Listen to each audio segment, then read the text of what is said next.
네, 안녕하세요. 프레이가 만난 사람으로 또 돌아왔습니다. 아주 오랜만에 또 지방에서 또 어렵게 올라오신 분을 모시고 한번 또 진행을 해볼까 하는데요. 오늘은 부동산 빅데이터 플랫폼을 개발하셔가지고 요새 한창 또 핫하게 활동을 하고 계신 부동산 지인의 정민아 대표님을 모시고 이야기를 나눠보도록 하겠습니다. 안녕하세요. 네, 반갑습니다. 네, 프레이가 만난 사람의 공식 첫 번째 질문은 항상 자기소개입니다. 자기소개 좀 부탁드릴게요. 안녕하세요.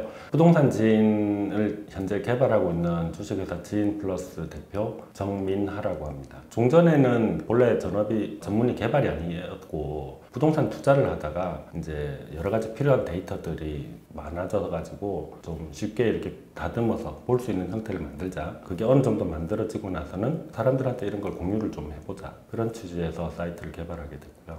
지금은 투자자라기보다는 이제 개발자 쪽에 조금 더 무게가 넘어와 있는 그런 사람입니다. 정 대표님께서 이제 개발을 하기까지 사실 히스토리가 아주 많습니다. 저도 뭐 아까 잠깐 준비를 하면서 잠깐 들어봤지만 아주 뭐 우여곡절도 많으시고 내공도 상당히 또 많이 쌓여 있으신 분이라서 그 부분을 좀 먼저 여쭤볼까 합니다.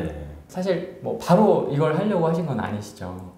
그렇죠. 네, 어떤 준비를 좀 거쳐갖고 이렇게 하시게 되셨어요? 본래는 저희가 이제 처음 여러 가지 데이터를 가지고 엑셀에서 그걸 만지다가 정보가 이제 점점 더 많아지면서 특히 2013년도쯤부터 해가지고 정부에서 이제 공공 데이터를 개방하기 시작했어요. 공공 데이터가 개방이 되면서 그러니까 이전에는 접할 수 없던 정보들이 많이 이렇게 나오게 됐죠. 그런 정보들을 만지려고 하니 아무래도 이제 전문적으로 DB를 갖추고 그런 데이터들을 DB에 밀어넣어가지고 우리가 좀 보기 편한 형태로 만들어서 보자. 그런 형태로 시작을 하게 됐어요.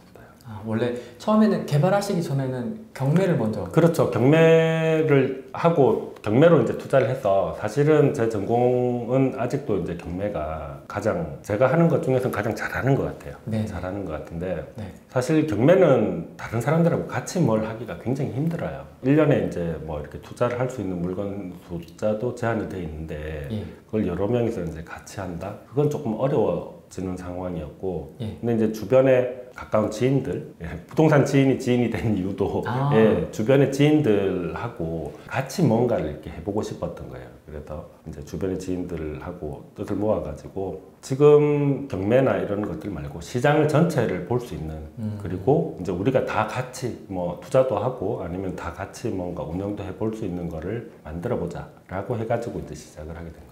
경매를 제일 잘하시면 보통 일반적으로는 경매 학원이나 뭐 카페나 이런 것들을 만들어서 강의를 하거나 뭐 이런 것들을 운영하고 싶어 하는데 뭐 그런 쪽으로 별로 관심은 없으셨군요.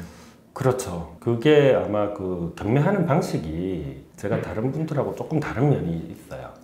그러다 보니까 제가 하는 방식을 알려드린다고 해서 그분들이 그걸 따라 할 수 있을까에 대한 의문이 좀 있습니다. 그 노하우를 좀 알려주시죠. 짧게나마. 제가 이제 경매를 처음 시작하게 된 게 경제적으로 좀 궁핍한 상황에서 경매를 처음 시작을 했어요.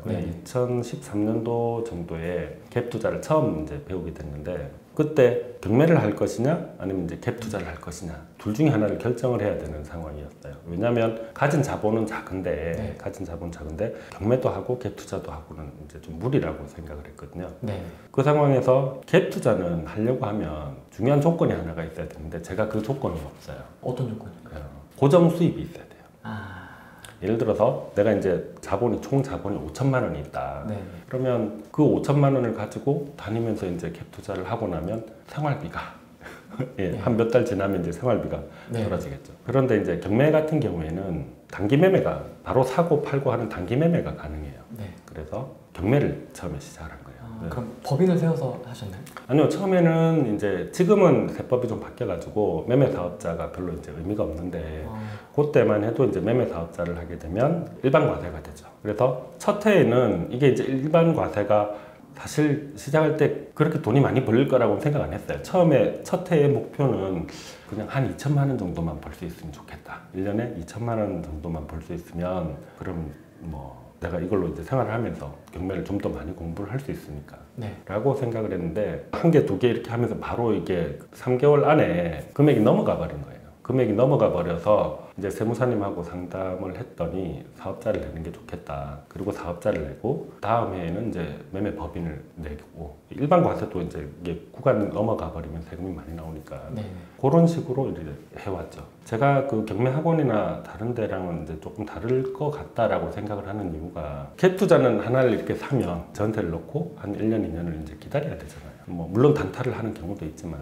근데 제 경우에는 이제 좀 빠르면 낙찰받고 일주일이면 이제 저한테 나머지 돈이 다 회수가 되는 경우들이 있어요. 1년에 한 건 정도는 이제 그 정도 기간에 해결이 되고, 일반적으로 빠르다라고 하면은 한 2달 정도면은 끝나는 한 사이클 끝나고. 그렇죠. 한 사이클이 다 끝나요. 4월에 첫 물건을 받고 그게 아마 6월에 매도를 끝냈을 거예요. 6월 네. 초에. 네. 그게 매도가 된 이유가 5월에 이제 또 물건을 받았는데 이게 이제 또 6월에 이제 매도가 되면서 좀 복잡해지게.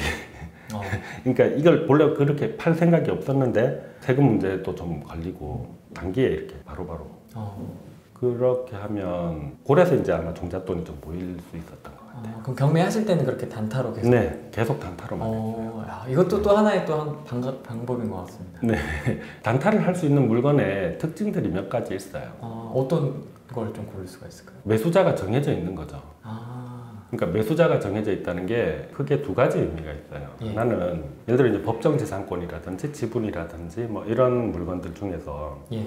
법정재산권의 가장 기본적인 내용인데 토지가 있고 그 위에 건물이 있어요. 예. 이 건물은 한 10억 정도 하는데 이 토지를 예를 들어서 뭐 한 3, 4억 정도에 누가 이렇게 낙찰을 받았다. 네. 그럼 이 건물 주인 입장에서는 이 건물을 살리기 위해서는 토지를 사야 되는 경우가 많아요. 네. 제 경우에는 뭐 이런 경우가 가장 노말할 거고, 그거 이외에도 이제 특수한 상황인데 국유지에 건물이 있는 경우가 있어요. 국유지예요? 네, 국유지에 이제 특히 그 부산이라든지 지방에, 서울에도 이제 그런 건물들이 좀 있어요. 국유지를 이제 불법으로 해가지고 옛날에 지어진 건물이겠죠. 그러면서 건물이 이렇게 있다가 뭔가 이렇게 모종의 일이 있어가지고 이 건물이 이제 경매로 나와요. 아니면 공매로 나오든지. 그러면 땅은 국가 땅이고 건물은 이제 보통 또 그런 건물은 지분으로 나와요. 건물이 옛날에 이제 막 지어지고 이렇게 되니까 시장 같은 경우도 그럴 수 있고. 그러면 감정평가를 하면 한 1,000만 원, 2,000만 원 정도예요. 근데 실제로 그 가게에 그 건물에서 월세를 내고 영업을 하시는 분들 같은 경우에는 예. 1,000만 원짜리 건물이니까 월세를 10만 원 주겠어 이렇게는 못 하겠죠. 이제 제가 받은 어떤 건물 같은 경우에는 보증금 5천만 원에 월세가 한 150만 원 나오는 거예요. 네. 근데 제가 낙찰을 1,000만 원에 받았어요. 1,000만 원이요? 네. 그러면 이제 그 뒤에 상황은 이제 그쪽에서 계속 팔라고 종용을 하죠. 그러니까 내용을 알게 된 세입자들이 이제 제가 그걸 매수를 하고, 저는 이제 국유지를 불화받을 생각이었거든요. 필지를 분할을 해서 예. 좀 다듬어 가지고 상업지기 때문에 예. 불화를 받을 생각이었는데, 세입자분들이 이제 그걸 아시고는 저희 집에 찾아와서 팔아라. 지금 뭐 우리가 나가면 어딜 가겠냐. 우리한테 팔아라. 한 달을 시달렸어요. 그런 경우가 이 살 사람이 정해져 있는 케이스가 아닐까. 특수물건이네요. 그렇죠. 대표님은 특수물건을 통해서 네네. 단타를 하시는군요. 그리고 이제 또 한 가지가 이제 일종의 팁인데, 어떤 시스템이 처음 만들어지면 네. 빈틈이 많아요. 그러니까 예를 들자면 예금보험공사 혹시 아시나요? 네네. 네. 예전에 저축은행이 많이 이렇게 부도가 났잖아요. 네. 그러면은 이제 5천만 원 한도에서 예금보험공사에서 돈을 돌려주고, 네. 그걸 이제 다시 저축은행에 자산을 정리를 해가지고 그 돈을 다시 자기가 회수를 하게 되는 절차를 가져요.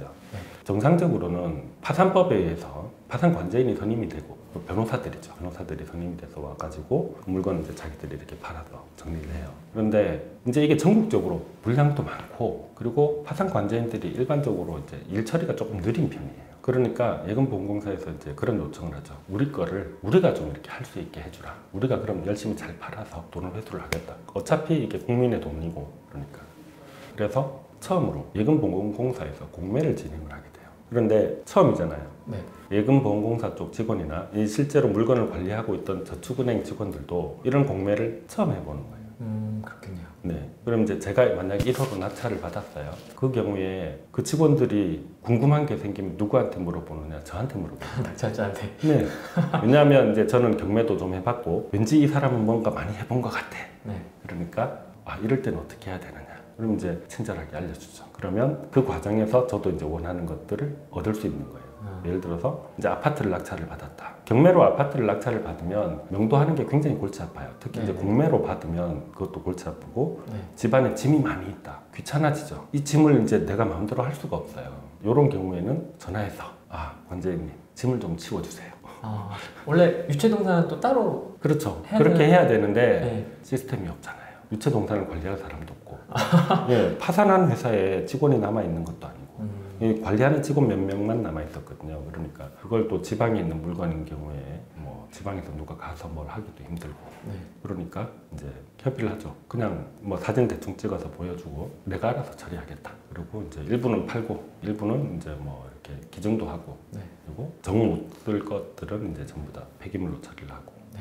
굉장히 심플하죠. 그래서 그 경우에는 제가 그 물건 낙찰을 받고 잔금을 이제 매수인한테 받아서 잔금을 치고 복등기를 하는 거예요. 아, 복등기요? 네. 아, 그 이론으로만 듣던 복등기. 그렇죠. 이제 제가 여기서 잔금 치는 순간에 저한테 소유권이 넘어오는 거고 이분은 이제 계약금이 이미 걸려 있고 그 돈이 들어가니까 그날 같은 날 하면은 제가 굳이 큰 돈을 안 들여도 되잖아요. 이분 어차피 등기하니까 잔금 다 들어와야 되잖아요. 네. 그래서 크게 돈이 안 들어가는.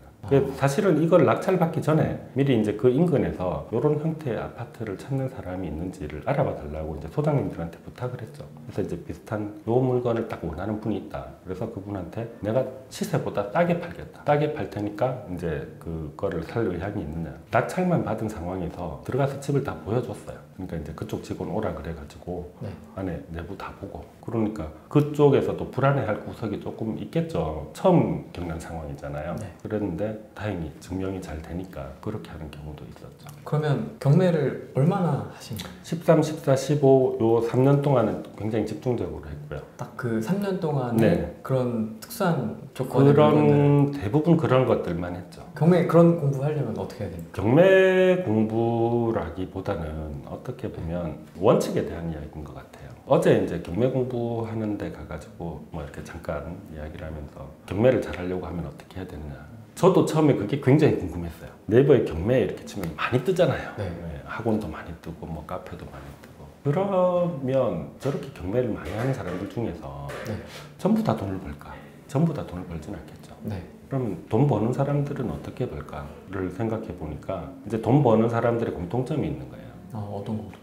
첫 번째는 굉장히 절실하게 예를 들어서 어떤 아파트를 임장을 갔어요. 다른 사람들은 이제 주변에 이렇게 쭉 둘러보고 학교도 있고 뭐 걸어보니 분위기도 괜찮고 정도에서 끝나지만 네. 조금 더 이렇게 한 걸음 나가서 윗집에도 가보고 아랫집에도 가보고 옆집에도 가보고 그리고 반드시 그 집 안을 확인을 해요. 집안에 어떤 상황인지를 모르니까. 네. 구조 같은 거는 아랫집 윗집 다 똑같으니까 들어가서 볼 수 있어요. 네. 그리고 그것뿐만이 아니고 현재 그 집을 점유하고 있는 사람의 어떤 상황이라든지 말하자면 일종의 정보죠. 그 상대방에 대한 정보를 굉장히 많이 모아요.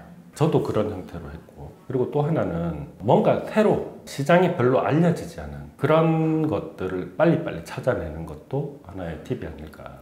그러니까 예를 들어서 이제 예보공매 같은 경우에 지금 예보공매가 다 끝났어요.